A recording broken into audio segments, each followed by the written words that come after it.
Are you feeling uncertain about selling your home?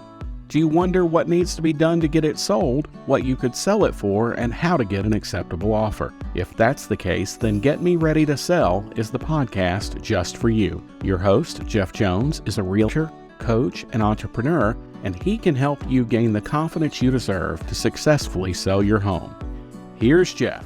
I want to give you all the information you need to make good decisions so that you're confident in your home selling ability. Whether you do it on your own or use a real estate agent. I'm a real estate agent, I'm a realtor. So of course, I would like you to use a realtor. But regardless, you need to be prepared to get your home sold. So let's take a look at this top 10 list. You need to get buyers in. How do you do that? Well, you can have some open houses. You can invite people to come in with a live open house, let them view the property in person, and encourage them to imagine themselves in your home. You can also offer an open house virtually. There's online platforms that will allow you to actually do kind of like a FaceTime, where you're actually able to walk through the home, showing it to folks that are interested in it, whether it's a recorded that's just played for them, or you're doing it live where you don't have people actually come in, but you're promoting yourself out there like a live broadcast from inside your home to get buyers in. Number 5 tip, highlight the neighborhood. Some areas you may have a really distinct neighborhood that you can highlight and promote. Others, if you're in a subdivision that's got 15 or 20 homes, it's kind of hard to promote the neighborhood. You can promote the region though. Emphasize the desirable features of the neighborhood or the town that you're in.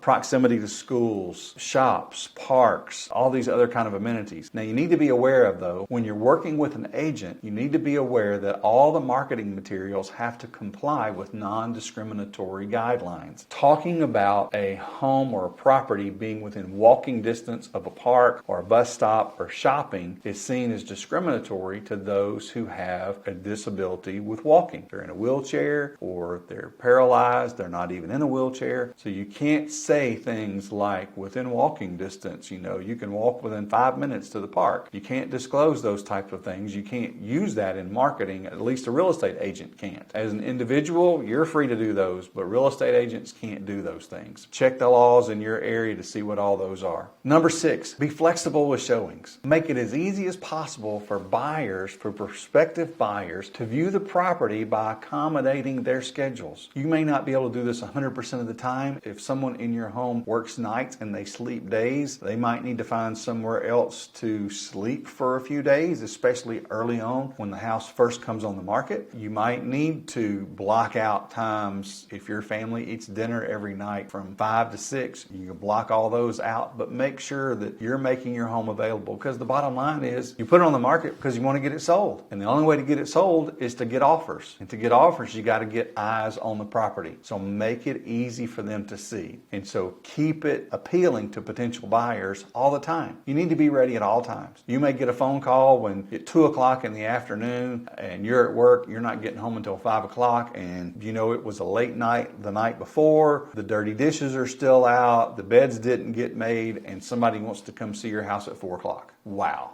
It wasn't ready for them. You either have to put them off or they get to see all that stuff. Really wouldn't bother me so much. My wife wouldn't want people in the house. That's just, you know how you are. Plus, real estate agents kind of aren't happy with all that. They want your house presented well because they're representing a buyer and they're going to be paid a professional services fee more than likely for working with that buyer and securing them a home that they're looking for. So they also want it appealing so that the buyer is interested and doesn't turn their nose up at it because of some dirty dishes being left out. Well, once you get into all this and people are looking at the house and you're beginning to get offers, you need to be open to negotiations. Be prepared to negotiate on price, closing costs, closing date, and other terms that come up. Accepting an offer is just the beginning. You need to be prepared to negotiate specifically after the inspection, assuming the buyer got a home inspection, and after the appraisal, if there's a lender involved, and sometimes the buyer just requested it, that they have a contingency to get an appraisal. You could have some negotiations after those, regardless of what you said up front, as is, anything else like that. The buyer still may come back and try to negotiate with you on some terms. Just keep in mind that is a $500 deal or $1,000 deal enough to kill it in your home to go back on the market. Anyway, you need to be prepared, be open to negotiations. Check out readytosellscore.com to discover how ready you might already be to get your home sold.